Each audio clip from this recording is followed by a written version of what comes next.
اس کو کاٹ کے دوڑا. یہ کیوں کرتے تھے لوگ؟ عرب کے لوگ اس وقت یہ کام کرتے تھے کہ ہم نے گھوڑا ہی مار ڈالا ہے تاکہ ہم بھاگ نہ سکیں.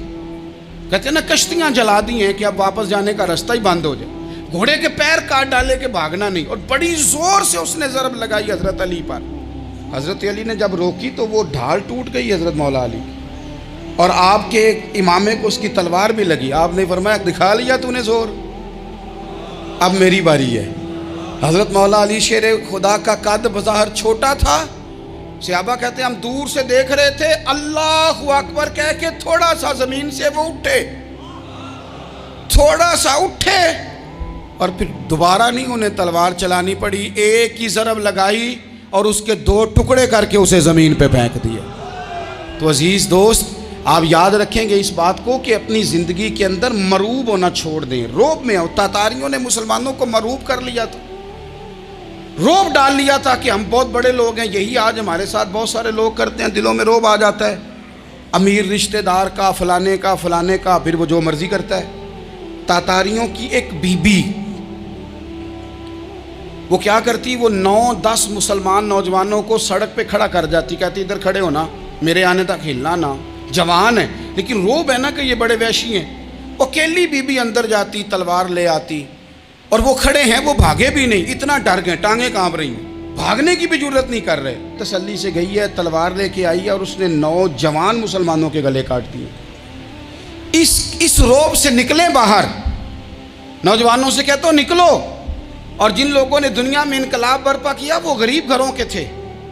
وہ لوگ تھے کہ جو بظاہر کسی بڑے قبیلے سے نہیں تھے. آپ محنت کریں، تعلیم حاصل کریں، جد و جہد کریں، مشقت کریں، اپنی زندگی میں کچھ مقاصد کے حصول کے لیے آگے بڑھیں. اور اگر آپ کہیں کہ دائیں بائیں میرے فلاں آدمی مجھے یہ مشورہ دے رہا ہے، تو کچھ لوگ دنیا میں باتیں کرنے آئے ہیں، انہوں نے باتیں کرنی ہیں اور بڑا فائدہ ہوتا ہے. ان کو باتیں کر لینے دیں، ان کو کرتے رہنے دیں. کام کرنے والا بندہ کام کرتا ہے اور کرتا ہی چلا جاتا ہے، وہ منزل تک پہنچ جاتا ہے. تو حضرت علی کے مزاج میں دلیری ہے، ہمت ہے، ایک بات. اور دوسری بات دانائی، حکمت. یہ جو ہمارے فیصلے ہیں نا جذباتی، اور جناب آج فلانے نے یہ کہہ دیا تو میرا پروگرام یہ بن گیا، تو پھر کل کسی نے اور کچھ کہہ دیا تو میرا پلان اور بن گیا. میں سب سے زیادہ ان لوگوں کے حق میں پریشان ہوتا ہوں جو سویرے کچھ اور کہتے ہیں، دوپہر کو کچھ اور کہتے ہیں، شام کو کچھ اور کہتے ہیں. بھئی آپ کا کوئی نظریہ ہونا چاہیے، کوئی ویژن ہونا چاہیے زندگی میں، آپ کے اندر کوئی حکمت اور دانائی ہونی چاہیے. اس کے لیے کیا کرنے کی ضرورت ہوتی ہے؟ اس کے لیے ضرورت ہوتی ہے کہ آپ کا ذہن ایک طرف ہو. میرے اسلاف فرمایا کرتے تھے زندگی میں ایک کام کر لو پر صحیح کر کے کر لو. ہم نے تو سارے کام کرنے ہیں. آج کل ہر بندہ صحافی ہے، ہر بندہ تجزیہ نگار ہے، ہر بندہ سیاستدان ہے، ہر بندہ ہی مفتی ہے، ہر بندہ ہی جناب واعظ ہے، ہر بندے کے پاس ہی کچھ مسئلے. اس کا نقصان یہ ہے کہ کسی کے پاس بھی کچھ نہیں. وہ کسی درویش نے کہا تھا کہ جب سب لیڈر ہوں تو سمجھو کوئی لیڈر نہیں، کیونکہ سارے جو لیڈر ہو گئے. میرے عزیز، ایک طرف ذہن کو رکھیں اور اپنے اس کام میں کمال پیدا کریں. حضرت مولا علی شیر خدا کو اللہ نے حکمت دی تھی. نبی پاک صلی اللہ تعالیٰ علیہ وسلم کے صحابی حضرت عبداللہ ابن مسعود رضی اللہ تعالیٰ عنہ فرماتے ہیں، امام ابو نعیم نے لکھا ہے کہ حضرت عبداللہ ابن مسعود فرماتے ہیں نبی پاک صلی اللہ علیہ وسلم نے فرمایا اگر حکمت کے 10 حصے کیے جائیں نا، دانائی کے 10 حصے کیے جائیں، تو اس میں سے 9 حصے اللہ تعالیٰ نے حضرت علی کو عطا فرمائے ہیں، اور ایک حصہ باقی لوگوں کو ملا ہے. دانا تھے، معاملہ فہم. کچھ بندے بڑے منافق قسم کے تھے، تو حضرت علی اذان ہو گئی تو وہ حضرت مولا علی شیر خدا کے پاس آ گئے. اذان ہو گئی، حضرت علی نے جماعت کرانی. ان کا خیال تھا کہ آج ہم نے جماعت لیٹ کرانی ہے کسی طریقے سے. ہم چونکہ زیادہ باتیں، میں دوستوں سے کہتا ہوں بہت زیادہ خبریں نہ دیکھا کرو، بہت زیادہ بھی چیزیں نہ سنا کرو. آپ تو میرے بھائی موبائل کے اندر چلے جائیں گے، پھر باہر کی دنیا تو اور ہے. تو تھوڑا باہر بھی نکلیں تصویروں سے، تھوڑا باہر بھی آئیں، دیگر معاملات بھی دیکھیں. ہمیں بڑے بڑے اچھے لوگ زندگی میں مل جائیں گے، لیکن ہم ان کے قریب نہیں جاتے. ہم دیکھتے نہیں کہ اصل بات کیا ہے، سنی سنائی چیزوں پر زیادہ گمان کرتے ہیں. اب حضرت علی چونکہ بڑے دانا تھے، مسلح پہ بڑھ رہے ہیں، جماعت کھڑی کرنی ہے، اللہ اکبر کہہ رہے ہیں. بندوں کا خیال تھا نماز لیٹ کرانی ہے. نے فٹافٹ حضرت علی سے کہا کہ حضور ذرا وہ جانور تو بتائیے گا کتنے ہیں جو انڈے دیتے ہیں، اور ذرا وہ بھی بتائیے گا جو بچے دیتے ہیں۔ یہ ذرا اب کتنے کو بندہ جانور گنے، آہستہ آہستہ بندہ شمار کرے، وہ بکری جو ہے وہ بچہ دیتی ہے، مرغی انڈا دیتی ہے، اور گائیں جو ہے وہ بچہ دیتی ہے، اور بطخ جو ہے وہ انڈا دیتی ہے۔ بندہ تو یہ گننے لگ جائے تو حضرت علی شیر خدا یہاں ہاتھ ہیں، فرمانے لگے گھر جا کے گن لینا، موٹی سی بات بتاتا ہوں، جن جانوروں کے کان باہر ہوتے ہیں وہ بچے دیتے ہیں، جن کے اندر ہوتے ہیں وہ انڈے دیتے ہیں۔ اللہ اکبر، نماز کی نیت مان لی، تم گننا گھر جا کے۔ موٹی سی بات بتا دیتا ہوں، وہ صاحب کہتے ہیں میں حضرت علی رضی اللہ تعالیٰ عنہ کو الجھانے آیا تھا، میں خود بڑا الجھ گیا۔ یہ کیا ماجرا ہے، کیا معمہ ہے کہ دو فکروں میں انہوں نے بات کو سمیٹا اور کمال کر دی۔ کہنے لگے گھر جا کے گننا، یہاں ٹائم نہیں، نماز کا وقت ہے، بس جن کے کان اندر ہے نا وہ انڈے دیتے ہیں، اور جن کے باہر ہیں وہ جا جا کے حساب کرنا۔ آپ ڈھونڈ لیں، تلاش کر لیں، چلے جائیں ماہرین کے پاس، پر شیر خدا شیر ہی ہے۔ حضرت مولا علی کے جملوں میں کمال ہے، ان کی دانائی، ان کا تدبر، ان کی حکمت، ان کا فہم، ان کی فراست، ان کا کمال۔ ایک شخص بڑی دور سے آیا، اس نے کہا حضور مجھے نا لمبی باتیں یاد نہیں رہتی، دو باتیں بس بتا دیں میں عمل کروں تو زندگی بن جائے، دو باتیں۔ تو حضرت علی فرمانے لگے لمبی امیدیں نہ لگانا، لمبی امیدیں نہ لگانا، موت کا پتہ نہیں کب آ جائے گی۔ منصوبہ بندی ضرور کرنا آنے والی نسلوں کے لیے، اپنی ذات کے لیے لمبی امیدیں نہ باندھنا، یہ بھی کر لوں گا، یہ بھی کر لوں گا۔ ہم ریٹائر نہیں ہوتے زندگی بھر، پلان پہ پلان، پلان پہ پلان۔